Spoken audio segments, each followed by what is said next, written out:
사도신경으로 신앙 고백했습니다.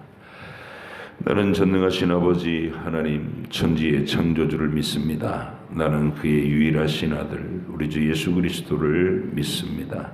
그는 성령으로 잉태되어 동정녀 마리아에게서 나시고 본디오 빌라도에게 고난을 받아 십자가에 못 박혀 죽으시고 장사된 지 사흘 만에 죽은 자 가운데서 다시 살아나셨으며 하늘에 오르시어 전능하신 아버지 하나님 우편에 앉아 계시다가 거기로부터 살아있는 자와 죽은 자를 심판하러 오십니다.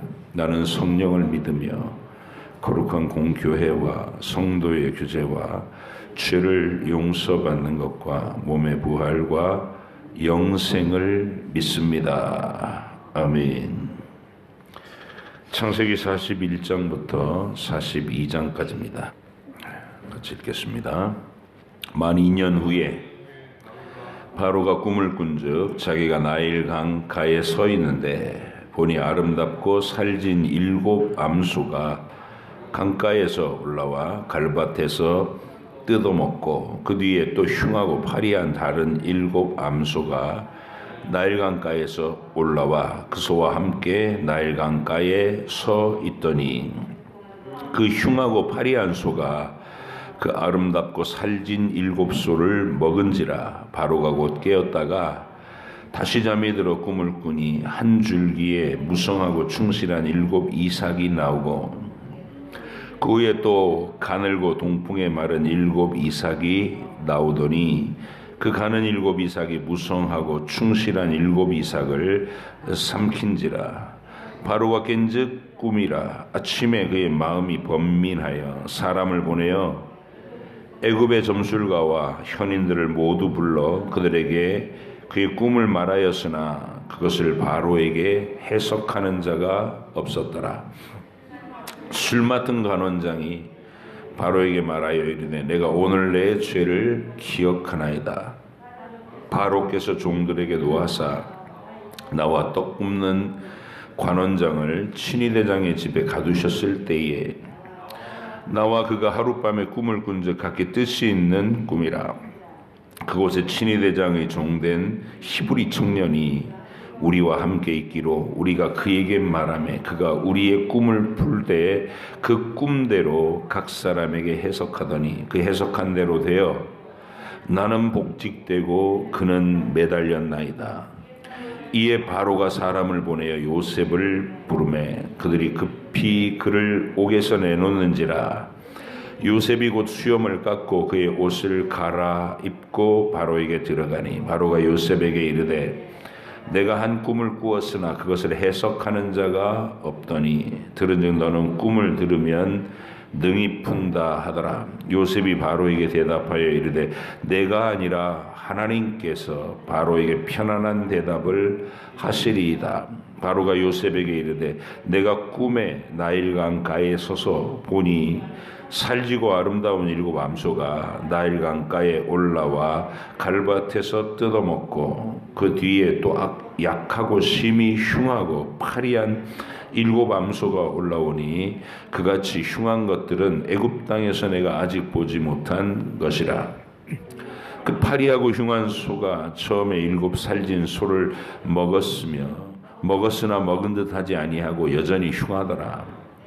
내가 곧 깨었다가 다시 꿈에 보니 한 줄기에 무성하고 충실한 7 이삭이 나오고 그 후에 또 가늘고 동풍에 마른 7 이삭이 나더니 그 가는 이삭이 좋은 7 이삭을 삼키더라. 내가 그 꿈을 점술가에게 말하였으나 그것을 내게 풀이해 주는 자가 없느니라.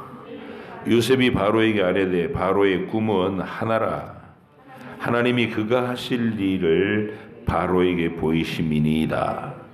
7 좋은 암소는 7회요 7 좋은 이삭도 7회니 그 꿈은 하나라. 그 후에 올라온 파리하고 흉한 7 소는 7년이요 동풍에 말라 속이 빈 7 이삭도 7회 흉년이니 내가 바로에게 이르기를 하나님이 그가 하실 일을 바로에게 보이신다 함이 이것이라. 온 애굽 땅에 7해 큰 풍년이 있겠고 후에 7해 흉년이 들므로 애굽 땅에 있던 풍년을 다 잊어버리게 되고 이 땅이 그 기근으로 망하리니 후에 든 그 흉년이 너무 심함으로 이전 풍년을 이 땅에서 기억하지 못하게 되리이다.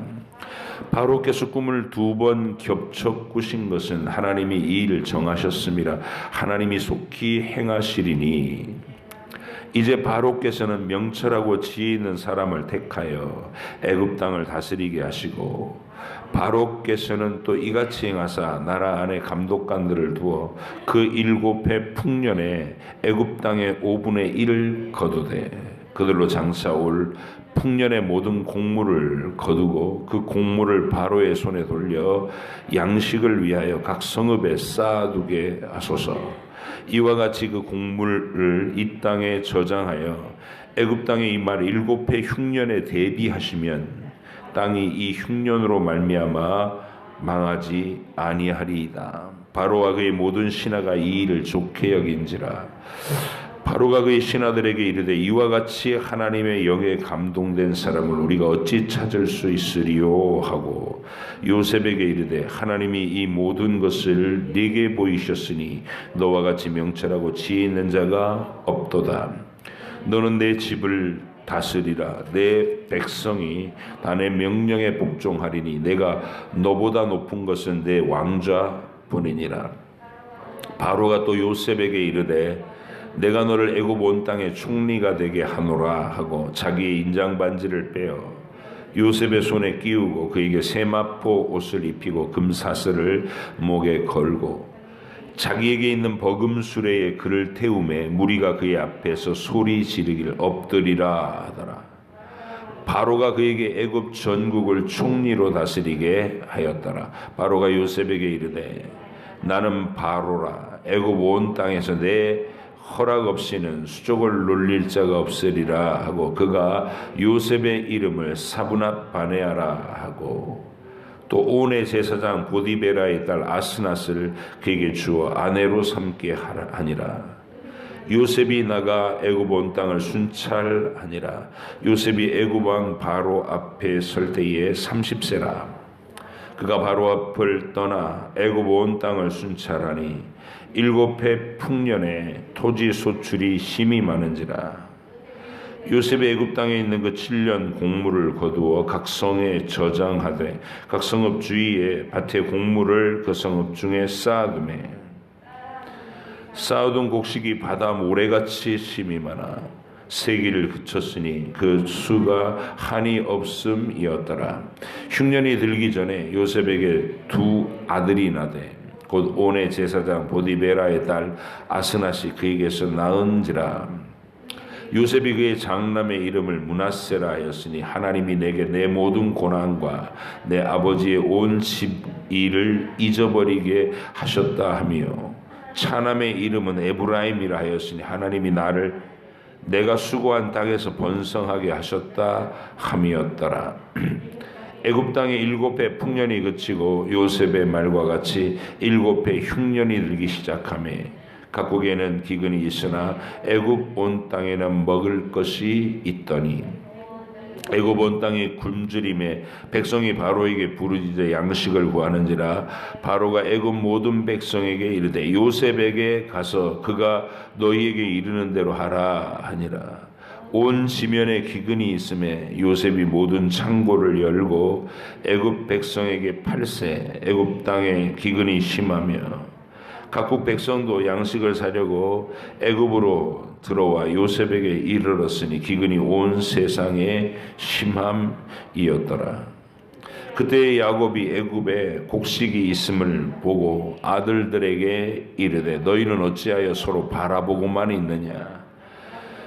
야곱이 또 이르되 내가 들은즉 저 애굽에 곡식이 있다 하니 너희는 그리로 가서 거기서 우리를 위하여 사오라. 그러면 우리가 살고 죽지 아니하리라 하매 요셉의 형 10사람이 애굽에서 곡식을 사려고 내려갔으나 야곱이 요셉의 아우 베냐민을 그의 형들과 함께 보내지 아니하였으니 이는 그의 생각에 재난이 그에게 미칠까 두려워함이었더라. 이스라엘의 아들들이 양식 사러 간 자 중에 있으니 가나안 땅에 기근이 있음이라. 때에 요셉이 나라의 총리로서 그 땅 모든 백성에게 곡식을 팔더니 요셉의 형들이 와서 그 앞에 땅에 엎드려 절하매 요셉이 보고 형들인 줄 아나 모르는 체하고 엄한 소리로 그들에게 말하여 이르되 너희가 어디서 왔느냐. 그들이 이르되 곡물을 사려고 가나안에서 왔나이다. 요셉은 그의 형들을 알아보았으므로으나 그들은 요셉을 알아보지 못하더라. 요셉이 그들에게 대하여 꾼 꿈을 생각하고 그들에게 이르되 너희는 정탐꾼들이라 이 나라의 틈을 엿보러 왔느니라. 그들이 그에게 이르되 내 주여 아니니이다. 당신의 종들은 곡물을 사러 왔나이다. 우리는 다 한 사람의 아들들로서 확실한 자들이니 당신의 종들은 정탐꾼이 아니니이다. 요셉이 그들에게 이르되 아니라 너희가 이 나라의 틈을 엿보러 왔느니라. 그들이 이르되 당신의 종 우리들은 12 형제로서 가나안 땅 한 사람의 아들들이라. 막내 아들은 오늘 아버지와 함께 있고 또 하나는 없어졌나이다. 요셉이 그들에게 이르되 내가 너희에게 이르기를 너희는 정탐꾼들이라 한 말이 이것이니라. 너희는 이같이 하여 너희 진실함을 증명할 것이라. 바로의 생명으로 맹세하노니 너희 막내 아우가 여기 오지 아니하면 너희가 여기서 나가지 못하리라. 너희 중 하나를 보내어 너희 아우를 데려오게 하고 너희는 갇혀 있으라. 내가 너희의 말을 시험하여 너희 중에 진실이 있는지 보리라. 바로의 생명으로 맹세하노니 그리하지 아니하면 너희는 과연 정탐꾼이니라 하고 그들을 다 함께 3일을 가두었더라. 사흘 만에 요셉이 그들에게 이르되 나는 하나님을 경외하노니 너희는 이같이 하여 생명을 보존하라. 너희가 확실한 자들이면 너희 형제 중 한 사람만 그 옥에 갇히게 하고 너희는 곡식을 가지고 가서 너희 집안의 굶주림을 구하고 너희 막내 아우를 내게로 데리고 오라. 그러면 너희 말이 진실함이 되고 너희가 죽지 아니하리라 하니 그들이 그대로 하니라. 그들이 서로 말하되 우리가 아우의 일로 말미암아 범죄하였도다. 그가 우리에게 애걸할 때에 그 마음의 괴로움을 보고도 듣지 아니하였으므로 이 괴로움이 우리에게 임하도다. 루벤이 그들에게 대답하여 이르되 내가 너희에게 그 아이에 대하여 죄를 짓지 말라고 하지 아니하였더냐. 그래도 너희가 듣지 아니하였느니라. 그러므로 그의 핏값을 치르게 되었도다 하니 그들 사이에 통역을 세웠으므로 그들은 요셉이 듣는 줄을 알지 못하였더라. 요셉이 그들을 떠나가서 울고 다시 돌아와서 그들과 말하다가 그들 중에서 시몬을 끌어내어 그들의 눈앞에서 결박하고 명하여 곡물을 그 그릇에 채우게 하고 각 사람의 돈은 그의 자루에 도로 넣게 하고 또 길 양식을 그들에게 주게 하니 그대로 행하였더라. 그들이 곡식을 나귀에 싣고 그곳을 떠났더니 한 사람이 여관에서 나귀에게 먹이를 주려고 자루를 풀고 본즉 그 돈이 자루 아귀에 있는지라. 그가 그 형제에게 말하되 내 돈을 도로 넣었도다. 보라 자루 속에 있도다. 이에 그들이 혼이 나서 떨며 서로 돌아보며 말하되 하나님이 어찌하여 이런 일을 우리에게 행하셨는가 하고 그들이 가나안 땅에 돌아와 그들의 아버지 야곱에게 이르러 그들이 당한 일을 자세히 알리어 아뢰되 그 땅의 주인인 그 사람이 엄하게 우리에게 말씀하고 우리를 그 땅에 대한 정탐꾼으로 여기기로 우리가 그에게 이르되 우리는 확실한 자들이여 정탐꾼이 아니니이다. 우리는 한 사람의 아들 12 형제로서 하나는 없어지고 막내는 오늘 우리 아버지와 함께 가나안 땅에 있나이다 하였더니 그 땅의 주인인 그 사람이 우리에게 이르되 내가 이같이 하여 너희가 확실한 자들임을 알리니 너희 형제 중에 하나를 내게 두고 양식을 가지고 가서 너희 집안의 굶주림을 구하고 너희 막내 아우를 내게로 데려오라. 그러면 너희가 정탐꾼이 아니요 확실한 자들임을 내가 알고 너희 형제를 너희에게 돌리리니 너희가 이 나라에서 무역하리라 하더이다 하고 각기 자루를 쏟고 본즉 각 사람의 돈뭉치가 그 자루 속에 있는지라 그들과 그들의 아버지가 돈뭉치를 보고 다 두려워하더니 그들의 아버지 야곱이 그들에게 이르되 너희가 나에게 내 자식들을 잃게 하도다. 요셉도 없어졌고 시므온도 없어졌거늘 베냐민을 또 빼앗아가고자 하니 이는 다 나를 해롭게 함이로다. 루벤이 그의 아버지에게 말하여 이르되 내가 그를 아버지께로 데리고 오지 아니하거든 내 두 아들을 죽이소서. 그를 내 손에 맡기소서. 내가 그를 아버지께로 데리고 돌아오리이다. 야곱이 이르되 내 아들은 너희와 함께 내려가지 못하리니 그의 형은 죽고 그만 남았음이라. 만일 너희가 가는 길에서 재난이 그에게 미치면 너희가 내 흰 머리를 슬퍼하며 수올로 내려가게 함이 되리라. 아멘. 기도하겠습니다. 하나님 아버지, 미움과 증오가 난무하는 야곱의 그 아들들 사이에서 하나님이 그들을 사랑의 공동체로 변화시키기 위한 하나님의 계획이 하루하루 성실하게 시행되는 것을 우리가 봅니다.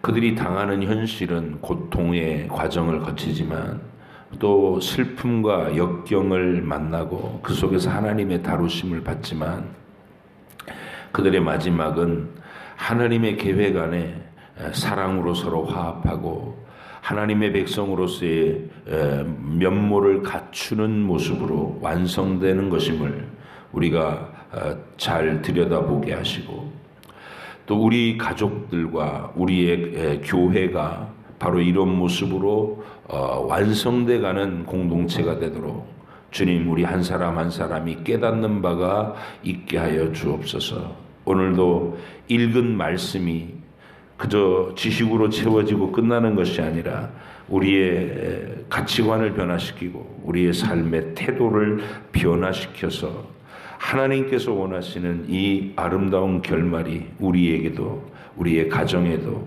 우리의 교회에도 일어나게 하여 주옵소서.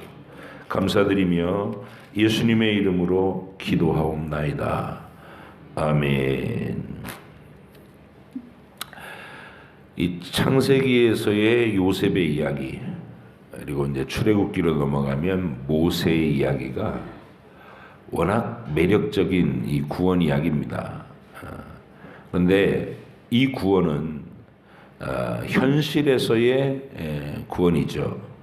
요셉은 자기 형제들과 아버지 그 가족들 전체를 애굽으로 데리고 가서 그들의 생명을 보존하는 7년 큰 흉년에서 죽음을 명쾌하고 생명을 보존하는 현실의 구원자 역할을 합니다. 이런 건 이제 예표라 그러는 게 예표. 장차 오실 영원한 구원자의 상징이 되는 사람. 그런 방식으로 구원해낸다. 사랑으로 미움을 받고 박해를 받았지만 오히려 그들을 용서하고 사랑으로 그들의 생명을 보존한다. 딱 우리 주님의 십자가 정신이 그대로 투영되어 있는 상징 사건이 되는 거죠. 그리고 훗날에 이제 모세가 등장해 가지고는 애굽의 노예로 학대받고 있는 이스라엘 백성에게 하나님의 큰 권능과 약속에 따라 그들을 애굽에서 이끌어내시고 심판의 재앙으로 애굽을 제압하시고 유월절 어린 양의 피로 증거를 삼아서 그들을 하나님의 백성으로 삼고 홍해를 건너서 약속의 땅으로 가는 여정을 만들어요. 그것도 구원 사건입니다. 진짜 구원 이야기를 한 민족의 구원 드라마로 우리에게 보여주셔서 시청각 자료로 야 구원이라는 게 이런 거구나. 하나님이 우리를 구원해 내신다는 것이 바로 이런 모습이구나 알 수 있게 해주시는 거. 그 두 개의 구원 사건을 우리는 지금 보고 있는 거예요. 요셉의 구원 사건, 모세의 민족 구원 사건. 근데 그건 진짜 구원이 아니라 장차 이 세상에 임할 하나님의 아들이 중보자가 되셔서 우리를 보호하시고 우리를 구출해내시는 그 영원하고 완전한 진짜 구원 이야기를 이해하도록 만드는 시청각 자료더라. 상징이요 예표다. 그래서 요셉하고 모세는 그런 방식으로 상징과 예표의 구원 인물이 되고, 하나님의 성령께서 창세기를 기록하는 동안에 지난 시간에도 말씀드렸지만 일단 요셉 얘기에 딱 들어오면 이야기 자체가 너무 매력 있고 드라마틱해서 쭉 빨려 들어가요. 그래서 사람들이 요셉만 보인다고.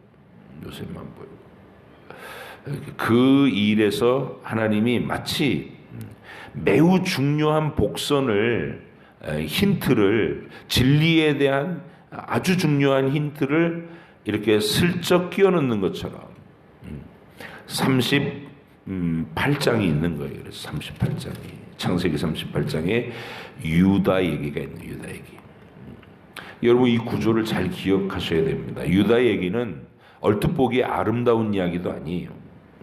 유다가 가나안 여자 수아라는 사람하고 결혼해가지고 아들 셋을 낳았는데 이 아들들이 개차반이다. 하나님의 계획과는 전혀 상관이 없는 가나안의 악습을 물려받은 큰아들 작은아들이 그런 음란하고 이기적인 성품을 나타내다가 하나님이 징계로 죽이십니다. 누구를 향한 징계일까요? 유다를 향한 징계죠. 유다는 그 성정이, 리더십은 이제 형제들, 그 10명의 형제들 가운데 유다는 넷째 아들이잖아요. 근데 루벤은 딱 보면 장자이긴 한데 좀 얼뛰어요.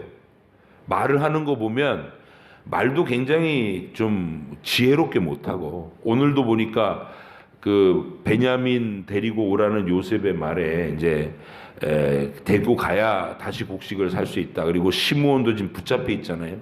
그 풀어서 데리고 오려면 베냐민을 보내야 됩니다 하고 아버지를 설득해야 되는 거예요.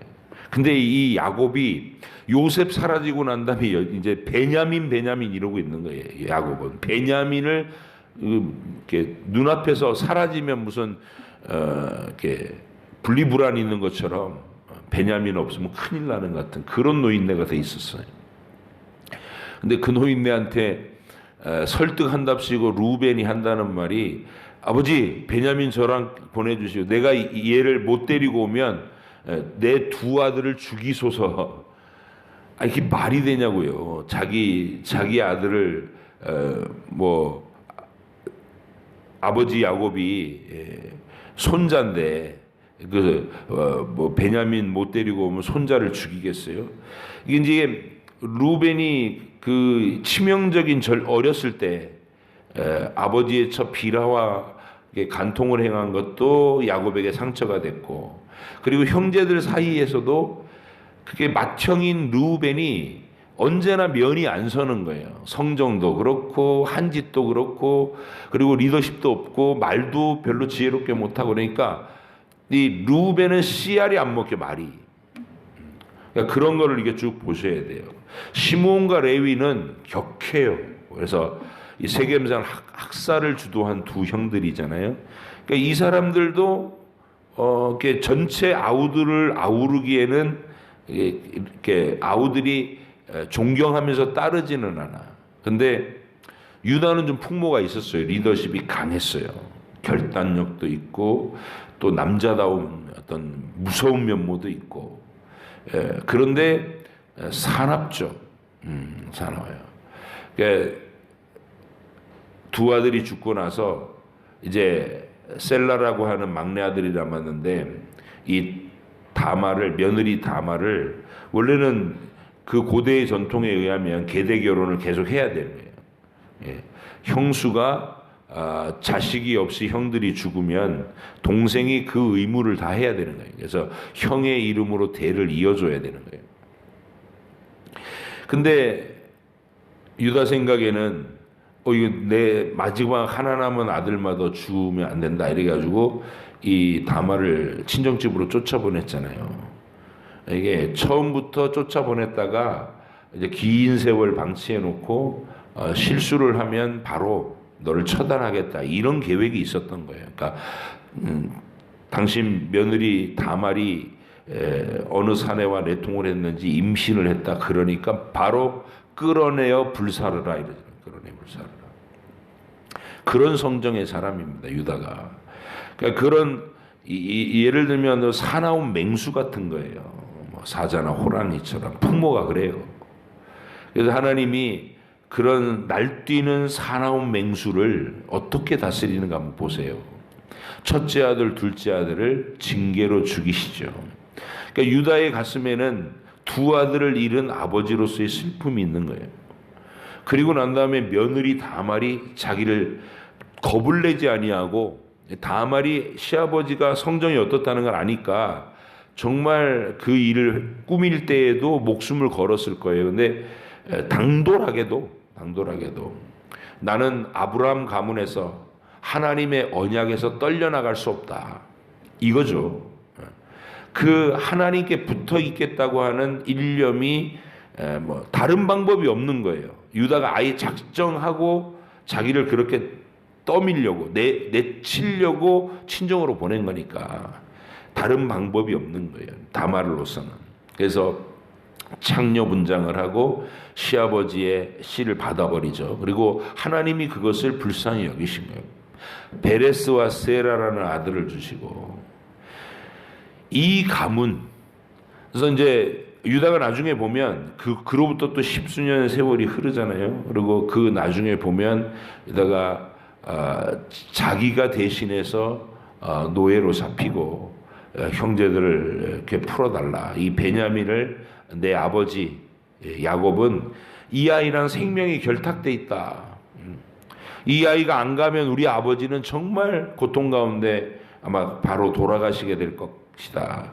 내가 대신해서 노예가 될 테니 이 아이만은 살려서 우리 아버지를 불쌍히 여겨달라. 이런 아주 절절한 긍휼한 아버지를 사랑하고 그리고 베냐민도 사랑하고 자기가 희생되고 하는 어떤 자기 희생적인 하나님의 그 구원 방식의 예표가 될 만한 행동을 나중에 보여요. 유다의 풍모가 이렇게 바뀌는 거예요. 사나웠던 맹수가 하나님께 길들여져서 사랑을 품은 어떤 위대한 지도자가 리더가 될 수 있는 그 모습을 보이는 게 유다의 변모입니다. 그 얘기를 쭉 복선으로 깔아놓고 이 유다 가문에서 나오는 왕, 나중에 이제 야곱이 12 아들도 축복기도 할 때 유다에게서 왕의 왕의 지팡이가 나올 것이다. 그렇게 예언이 됩니다. 그래서 우리 주님이 나중에 유다 지파의 사자라는 이름으로 요셉도 그 12 가문에서 두 몫을 차지하고 12 지파 중에 두 몫을 차지하고 어떤 많은 역사 속에 하나님의 증거를 이루지만 유다 가문에서 다윗 왕이 나오고 다윗 왕조가 나오고 그 다윗 왕조에서 그리스도가 오시는 이 구조가 구원 진리의 핵심이다. 그래서 창세기 기록자인 모세, 사실은 기록자가 모세가 아니라 성령님이시잖아요. 성령님이 원하시는 건 뭐냐면 너희가 이야기 속으로 쭉 빨려 들어가기 전에 요셉의 매력적인 이야기 속에 그냥 쭉 빨려 들어가기 전에 유다를 주목해라. 이게 정말 중요한 얘기다. 나중에 가면 이제 유다 다윗의 가문 그리스도 이렇게 연결되는 진리의 굵은 뼈대를 잊지 말라는 겁니다. 요셉 이야기는 요셉은 어려서 아버지의 사랑을 독차지하면서 그게 나쁜 줄도 모르고 고지식하게 정직했던 애예요. 그러니까 아버지 사랑 혼자 받으면서 팔랑거리고 쫓아다니는데 그로 인해서 형들이 얼마나 아플지 마음이 상할지를 전혀 헤아리지 못하는 이기적인 정직한데 이기적인 아이죠. 그러니까 이런 모습 갖고 하나님 나라에서 쓸모가 없는 거예요. 올바르기만 하네. 가서 고자질이나 하는. 그러니까 이게 고자질이라는 거는 내부 고발인 거잖아요. 형들이 한 짓을 자기가 보고 와서 아빠 형들이 지금 이러고 있던데요. 그러면 불호령이 떨어지고 형들은 마음에 상처가 생기고 증오심이 키워지는 거예요. 전부 야곱이 만들어내는 이 상황들인 거예요. 결국은 치우친 편애의 사랑이. 어쨌든 하나님이 그런 요셉을 그대로는 천국의 일꾼으로 못 쓰시죠.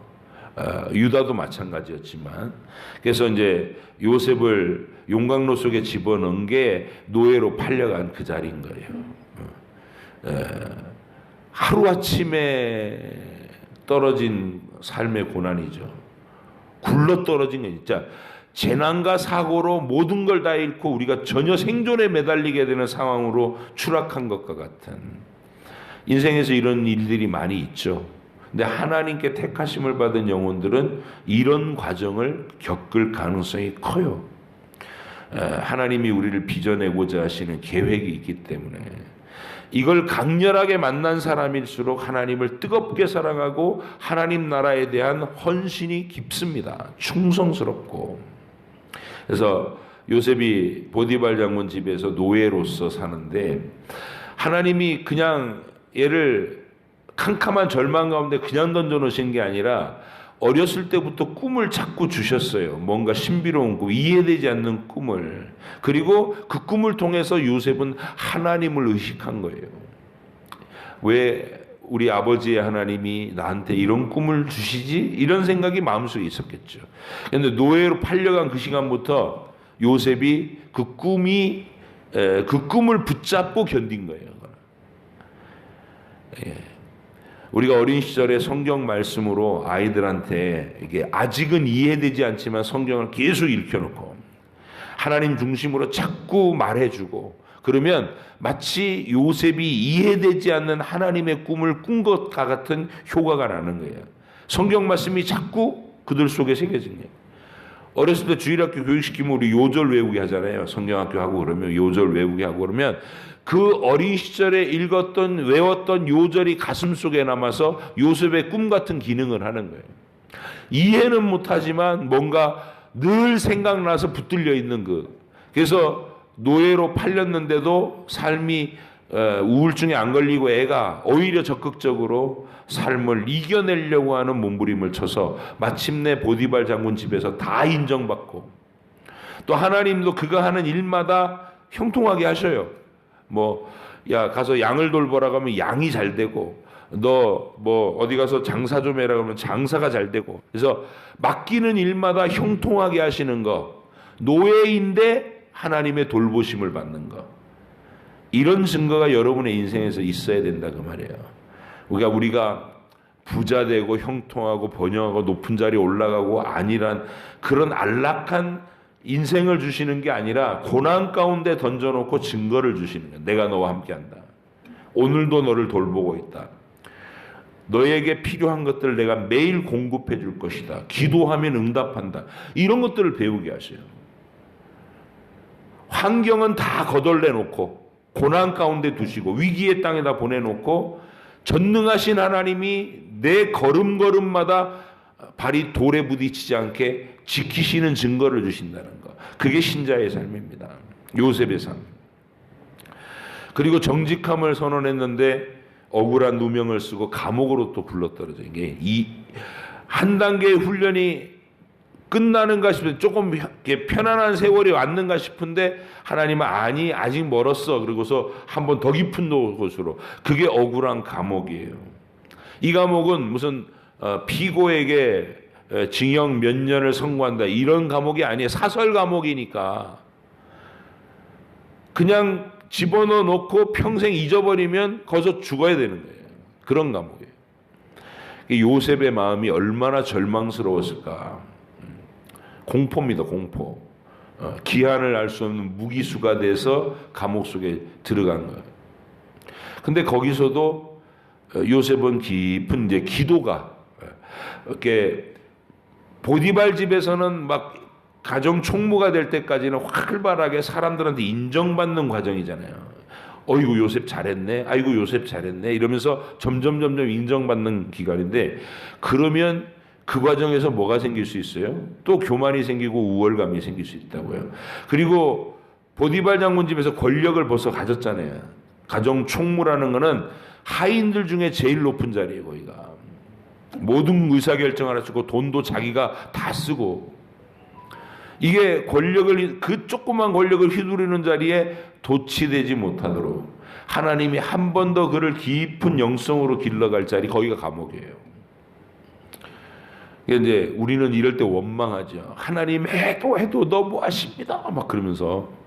그런데 요셉은 그 속에서 기도로 깊어갔어요. 그래서 꿈을 해석하는 능력, 그리고 다른 사람들한테 상담해주는 능력, 뭐 그 자리에서 할 수 있는 걸 하는 거예요. 신자의 삶은. 하나님이 깊은 감옥 속에다 집어넣어 놓으시면 거기서 절망하고 하나님 왜 이러십니까? 이럴 수가 있어요. 그러는 게 아니라 거기서 할 수 있는 일을 하는 거예요. 감옥 속에서 믿음이 깊어지는 사람 얼마나 많은지 몰라요. 거기서 할 수 있는 일이라는 건 성경 읽는 것밖에 없잖아요. 성경을 눈을 떠서 하나님을 깊이 만나고 이런 일들이 요셉 얘기하고 비슷한 거예요. 그리고 이제 드디어 이게 감옥에서 나갈 기회가 온 것처럼, 그게 뭐냐면 떡 굽는 관원장과 술 맡은 관원장이 꿈 얘기를 했을 때 그대로 해몽을 해주고 풀려나갔잖아요. 근데 나가시거든 바로한테 얘기해서 나의 억울한 사정을 얘기하고 나 좀 여기서 꺼내주십시오, 그 부탁을 했어요. 근데 술 맡은 관원장이 나와보니까 요셉을 잊었다. 아무리 진짜 무슨 새 머리라도 어떻게 잊어요 그걸. 그죠? 까먹었다는 말은 말이 안 되는 것 같아요. 그냥 얘를 얘기해 줘봤자 내가 뭐 크게 도움이 될 일도 없고, 가나안의 히브리 소년 하나를 뭐 억울한 데서 꺼내주자고 그 고관대작이 왕한테 이게 청을 드린다는 것은 굉장한 자기의 중요한 것을 써먹는 카드인데, 그거를 아무 자기한테 실익이 없는 히브리 소년 하나 꺼내주겠다고, 의리를 지키겠다고 그렇게 할 리가 없죠. 인심이라는 게. 그래서 묵살해 버립니다. 요셉을 묵살해 버려요. 그리고 2년이 지나는 거예요. 될 듯 했다가 좌절된 2년. 그게 하나님의 절묘한 한 수다. 그러니까 요셉의 인생이라는 것은 세 단계에 걸쳐서 하나님이 그를 자아를 꺾어나가는 거예요. 팔랑거리고 뛰어다니던 혼자 사랑 독차지하던 어린 시절에 형들의 아픔을 모르는 이기적인 소년을 노예로 팔아버리고, 그 극복해서 일어나니까 이번에는 감옥 속에다 집어넣어 버리시고, 그 감옥이 끝나는가 싶었을 때 다시 하나님이 더 깊은 절망 가운데로 확 집어넣어 놓고 2년이라는 세월을 응답도 없이 지나가는 거예요. 우리는 2년 후에 바로 이렇게 알게 되지만 요셉은 절망했을 거예요. 그 2년. 그래서 이제는 살든지 죽든지 주님 손에 맡깁니다 하고 철저하게 자기의 생각, 자기의 기대, 자기의 계획 다 내려놓고 하나님의 처분만 온전하게 바라볼 수 있는 완전한 항복, 그게 이 2년에 이루어진 일입니다.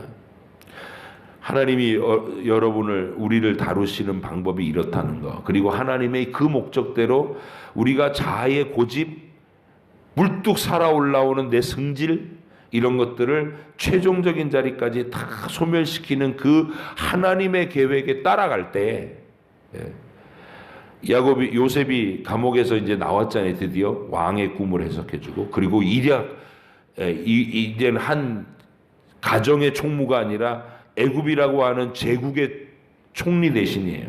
2인자라고, 2인자. 하늘을 나는 새도 떨어뜨릴 이 권세를 가졌어요. 그런데 그 요셉이 감옥에서 나와가지고 이 총리 대신이 된 다음에 풍년이 7년 지나가고 흉년이 들어서 가나안에서 압박당해가지고 형들이 곡식을 사러 올 때까지 최소한 10년 정도 걸렸을 거예요. 그 10년 동안 사람 풀어서 야곱한테 가서 아버지 제가 왔어요.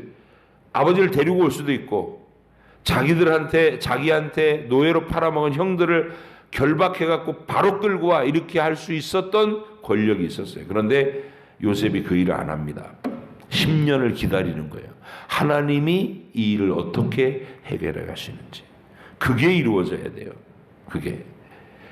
야, 하나님이 나를 이제 애굽의 총리 칼자루를 주셨다니. 내 억울함을 풀어주시려고 나한테 권력을 주셨구나. 여봐라, 형들을 잡아들여라. 그런 식으로 안 했다는 거예요. 하나님 나라가 그렇게 진행되면 안 된다는 거예요. 그래서 여러분이 요셉 얘기를 쭉 읽을 때 제일 주목해야 되는 것은 하나님이 요셉에게 왜 그런 행보를 주시는가. 자아 죽이시려고. 불뚝 일어나는 내 성질, 그거 완전히 무너질 때까지, 온유함에 도달할 때까지 하나님의 명령을 기다리는 전적인 순종의 사람이 될 때까지 하나님이 밀어붙이시는 여정, 그게 우리를 향하신 하나님의 계획이시다. 제발 여러분의 교회 생활, 여러분의 인생에서 나이가 이게 연세가 들어가실 거 아니에요. 앞으로 인생의 목적 자체를 내 자아를 완전히 죽이는 것에 하나님의 계획이 거기 있다는 것을 깨달으시고, 지렁이가 아직 밟으면 꿈틀하는 단계에 있으면 그 죽은 거 아니에요. 소금을 뿌려도 쭉 늘어져서 저를 잡아주십시오 하고 그게 끝나야 하나님의 다루심이 끝나는 것이다. 저와 여러분이 그 삶의 목적이 거기다라는 거. 내 자아는 죽고 하나님 명령에 순종하고 다른 사람을 용서하고 너그러움과 간용으로 대할 줄 알고, 이게 천국의 모습이죠. 그래서 이제 우리는 그 완성을 보는 거예요. 앞으로 창세기에서. 기도하겠습니다.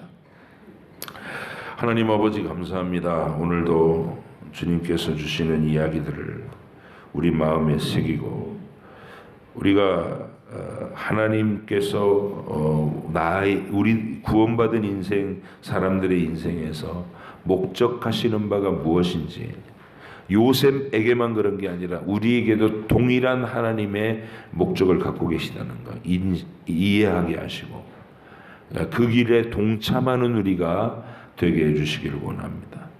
나는 죽지 못하겠다고 펄펄 살아서 맞대응하면 야곱처럼 130년이나 걸릴 수도 있는 일을, 요셉은 30살 약관에 그렇게 40이 되기 전에 하나님의 뜻에 순종할 줄 아는 젊은 경건한 일꾼이 돼서 하나님 우리에게 하나님의 그 위대한 구원을 설명하는 멋진 역할로 기억되게 해주신 것, 우리도 하나님의 나라에서 그런 모습으로 빚어져 갈 수 있기를 간절히 소원합니다. 주께서 은혜로 우리의 길을 이끌어 주시옵소서.